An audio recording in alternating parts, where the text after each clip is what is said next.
স্বামী বিবেকানন্দ 2024-25 কিন্তু অলরেডি কিন্তু application start হয়ে গেছে। যারা নতুন অ্যাপ্লাই করবেন তাদের কিন্তু প্রথমে রেজিস্ট্রেশন করতে হবে, তারপর কিন্তু স্কলারশিপের জন্য অ্যাপ্লাই করতে হবে। আজকে এই ভিডিওতে দেখাবো যারা নতুন তারা কিভাবে রেজিস্ট্রেশন করবেন, স্টেপ বাই স্টেপ প্রসেসটি এই ভিডিওতে দেখাবো। সম্পূর্ণ প্রসেসটি কিন্তু মোবাইল থেকে আপনারা করতে পারবেন। ভিডিওটি ভালো লাগলে লাইক ও সাবস্ক্রাইব করবেন। কিছু জানাবার থাকলে আপনারা কমেন্ট বক্সে জানাবেন। স্বামী বিবেকানন্দ হোম পেজটি এরকম দেখতে লাগবে। এই পেজের লিঙ্কটি আমি আমার ডেসক্রিপশনে পেয়ে যাবেন। আপনারা কিন্তু সেই ডেসক্রিপশনের লিঙ্কটি ক্লিক করে চলে আসতে পারবেন। ডান সাইডে দুটি অপশন রয়েছে, দেখতে পাচ্ছেন, একটা অ্যাপ্লিকেশন লগইন, একটা রেজিস্ট্রেশন। আমরা রেজিস্ট্রেশনে ক্লিক করলাম, দুটি অপশন পেয়ে যাবেন, একটি টপার, একটা নন টপার। আমরা নন টপারটাই বেসিক্যালি আমরা ক্লিক করলাম, ক্লিক করে আগে যাবেন। যার টপার হবে তার টপারে ক্লিক করে আগে যাবেন, একই জায়গায় চলে আসবেন। তারপর আমরা নিচের দিকে নামবো। নিচের দিকে নামলে কিন্তু আপনারা কিভাবে এখানে অ্যাপ্লিকেশন করবেন এবং কি কি ডকুমেন্টস লাগবে সম্পূর্ণ কিন্তু এখানে বলে দেওয়া হয়েছে। আপনারা পারলে পড়ে নেবেন, না পড়লে আপনারা নিচের দিকে নেমে চলে আসবেন। এবং এখানে নিচের দিকে সববার একবার লাস্টে নামলে আপনাকে টিকমার্ক চিহ্ন দেখতে পারবেন। এর মধ্যে ডিক্লেয়ারটা টিকমার্ক দিতে হবে এবং প্রসেস ফর রেজিস্ট্রেশনে আমরা ক্লিক করে দেবো। ক্লিক করে দিলে কিন্তু আমাদের পরের পেজে নিয়ে চলে আসবে। পরের পেজে একটি পপ আপ দেখতে পারবেন। এই পপ আপটি হচ্ছে যারা মাইনরিটি স্টুডেন্ট আছেন তাদের কিন্তু এই লিঙ্কে ক্লিক করে ফর্মটি ফিল আপ করতে হবে। আর যারা মাইনরিটি স্টুডেন্ট নয় তারা কিন্তু এই পপ আপটি জাস্ট এখানে ক্লোজ যে অপশনটি আছে এখানে ক্লিক করবে।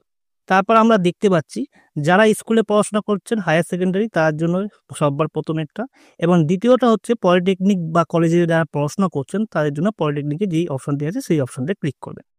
তারপরে কিন্তু আমাদের এখানে জেনারেল ডিগ্রি কলেজ ইউনিভার্সিটি যারা করছেন তারা কিন্তু এখানে অ্যাপ্লাই করবেন, এবং study and degree engineering college বা টেকনিক্যাল কলেজে যারা পড়াশোনা করছেন তারা এই জায়গাটা ক্লিক করবেন।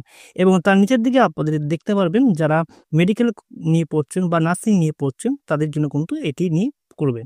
সাধারণত আমরা আজকে দেখাবো যে জেনারেল ডিগ্রি কলেজ বা ইউনিভার্সিটির জন্য, এবং আমরা এটাকে ক্লিক করে দেবো। ক্লিক করে দেওয়ার পর কিন্তু আমাদের রেজিস্ট্রেশন পেজে নিয়ে চলে আসবে। সবার প্রথমে কিন্তু আমাদের স্কলারশিপের জন্য রেজিস্ট্রেশনটি প্রক্রিয়া কমপ্লিট করতে হবে।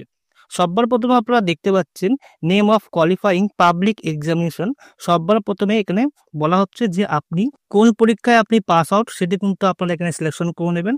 এখানে যদি আপনার এইচএস হয় তাহলে এইচএস দেবেন, যদি আপনার গ্র্যাজুয়েশন হয় তাহলে গ্র্যাজুয়েশন দিয়ে দিতে পারেন।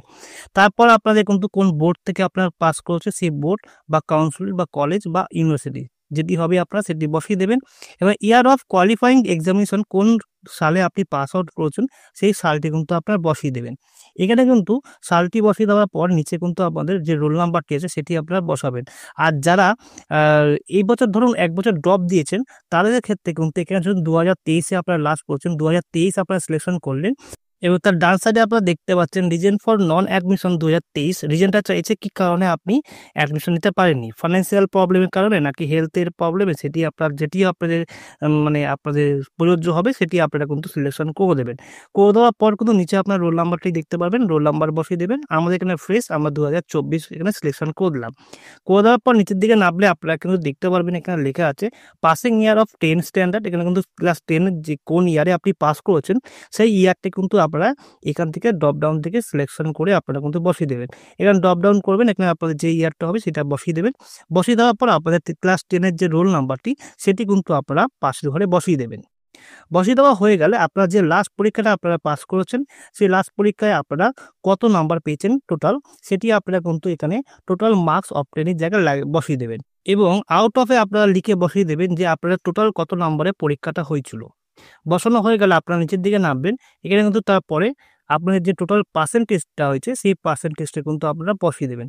বসিয়ে দেওয়া হয়ে গেলে আপনারা কিন্তু নিচের দিকে নামবেন। এখানে প্রেজেন্ট কোর্স অফ স্টাডি আপনাদের কিন্তু প্রেজেন্ট কোর্সটা কী আছে সেটি আপনারা কিন্তু কোথা থেকে করছেন সেটা কিন্তু সম্পূর্ণ ডিটেলসে দিতে হবে।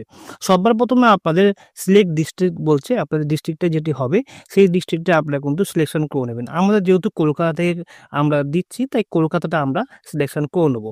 তারপর নেম অফ দ্য ইনস্টিটিউশন, এখানে কিন্তু আপনাদের ইনস্টিটিউশনের নামটা দিতে হবে, কোন কলেজ বা কোন ইউনিভার্সিটি যেটি হবে সেটি আপনারা কিন্তু এখানে সিলেকশন করে নেবেন। বা আপনারা যদি না পান এখানে কিন্তু সার্চের অপশন আছে, আপনারা সার্চ করেও কিন্তু আপনারা লিখে দিতে পারেন। আমরা এখানে যেটি হবে সেটি আমরা এখানে লিখে দিচ্ছি, বা এখানে সার্চের জায়গায় সার্চ করে বা যেটি হবে সেটি আপনারা কিন্তু এখানে সিলেকশন করে নেবেন।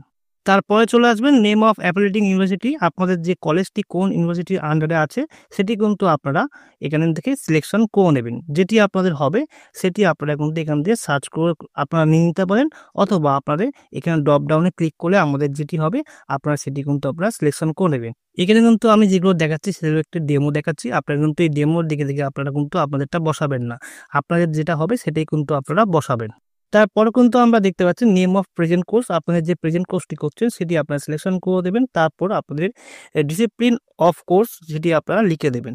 লিখে দেওয়া হয়ে গেলে আপনাদের ডিউরেশন অফ কোর্স, এখানে কিন্তু আপনারা কত বছরের জন্য আপনাদের কোর্সটি করছেন সেটি কিন্তু আপনারা বসিয়ে দেবেন। তারপর ডেট অফ অ্যাডমিশন আছে, ডেট অফ অ্যাডমিশন কত সালে আপনারা এখানে অ্যাডমিশন নিচ্ছেন, কোন ডেটে, সেই ডেটটি কিন্তু আপনারা বসিয়ে দেবেন। বসানো হয়ে গেলে কিন্তু আপনি নিচের দিকে যাবেন। এখানে কিন্তু বলেছে বাংলা শিক্ষা আইডি যদি থাকে তবেই কিন্তু বসাবেন, নয়তো ইয়াটা ছেড়ে দেবেন। তারপর বেসিক ডিটেলসে চলে আসবেন। আসলে আপনারা দেখতে পারবেন সবার first name, last name, middle name. আপনাদের ফার্স্ট নেম বসাবেন, মিডল নেম যদি না থাকে তাহলে বসাবার দরকার নেই, লাস্ট নেম লিখে দেবেন। তারপর নেম অ্যাজ পার আধার কার্ডের যে নামটি রয়েছে কিন্তু সেই নামটি কিন্তু আপনাদের এখানে বসাতে হবে। আপনাদের আধার কার্ডের সঙ্গে যে যুক্ত যে নাম্বারটি রয়েছে সেই মোবাইল নাম্বারটি কিন্তু আপনারা এখানে বসিয়ে দেবেন, এবং আপনাদের ইমেল আইডি কিন্তু সঠিকভাবে আপনারা বসিয়ে দেবেন। তারপর সেক্স আছে, এখানে কিন্তু আপনারা পুরুষ না মহিলা সেটি আপনারা সিলেকশন করে দেবেন। তারপর রিলিজিয়ন আছে, আপনারা সিলেকশন করে দেবেন। তারপর do you have ration card, এখানে রেশন কার্ড রয়েছে কিনা সেটি আপনাদেরকে বলতে বলছে। যদি থাকে ইয়েস করবেন, যদি না থাকে তাহলে নো করবেন। যদি ইয়েস করেন তাহলে রেশন কার্ডের নাম্বারটি কিন্তু আপনারা পাশের ঘরে কিন্তু আপনারা বসিয়ে দেবেন। বসানো হয়ে গেলে কিন্তু আপনাদেরকে স্ট্রং একটি পাসওয়ার্ড তৈরি করতে হবে, এবং সেই পাসওয়ার্ডটি কনফার্ম পাসওয়ার্ডে আবার লিখবেন। লিখে কিন্তু আমরা এই রেজিস্টার যে অপশনটি দেখতে পাচ্ছেন রেজিস্টারে আমরা ক্লিক করব। রেজিস্টারে ক্লিক করলেই কিন্তু আপনাদের পরে দিয়ে নিয়ে আসবে আপনাদের মোবাইলের সঙ্গে যে আধার কার্ড নাম্বারটি লিঙ্ক রয়েছে সেই নাম্বারে কিন্তু একটি ওটিপি যাবে। সেই ওটিপিটা কিন্তু আপনারা এখানে বসিয়ে দেবেন। বসিয়ে দিয়ে আমরা ভেরিফাই করব। ভেরিফাই করলে কিন্তু আমাদের রেজিস্ট্রেশন প্রক্রিয়াটা কমপ্লিট হয়ে যাবে। তারপরে কিন্তু আপনাদের mobile number verified and registration done বলে সাকসেসফুল বলে দেবে, এবং এবার আপনাদের কিন্তু একটি অ্যাপ্লিকেশন আইডি দিয়ে দেবে। এই অ্যাপ্লিকেশন আইডিটি কিন্তু আপনারা খাতায় লিখে রাখবেন, অথবা আপনাদের কিন্তু ডাউনলোড রেজিস্ট্রেশন স্লিপ লেখা আছে, এখানে কিন্তু ডাউনলোড করে আপনারা আপনার কাছে লিখে দেবেন। তারপরে আপনারা কিন্তু আবারও হোম পেজে চলে আসবেন। আসার পর আপনারা উপরের দিকে দেখতে পাচ্ছেন আমরা রেজিস্ট্রেশনে ক্লিক করেছিলাম। এবারে কিন্তু আমরা অ্যাপ্লিকেশন লগইনে ক্লিক করব। অ্যাপ্লিকেশন লগইনে ক্লিক করলে কিন্তু আপনাদের এই অ্যাপ্লিকেশনের নাম্বারটি আপনারা দিয়ে দেবেন, এবং যে পাসওয়ার্ডটি তৈরি করেছিলেন সেই পাসওয়ার্ডটি কিন্তু আপনারা বসিয়ে লগ ইন করে দেবেন। লগ ইন করার পর আপনারা দেখতে পাচ্ছেন আমাদের কিন্তু অ্যাপ্লিকেশনটি লগ ইন হয়ে গেছে। আমরা কিন্তু এখানে রেজিস্ট্রেশনটা কমপ্লিট করি, তাই আমাদের রেজিস্ট্রেশনটা কমপ্লিট দেখাচ্ছে। এরপরে কিন্তু অ্যাপ্লিকেশন ফর্মটি ফিল আপ করে আমাদের অ্যাপ্লাই করতে হবে। নেক্সট ভিডিওতে আমরা দেখাবো যে অ্যাপ্লিকেশনটি কীভাবে করবেন। ভিডিওটি ভালো লাগলে লাইক ও সাবস্ক্রাইব করবেন। কিছু জানাবার থাকলে আপনারা কমেন্ট বক্সে আমাকে জানাতে পারেন।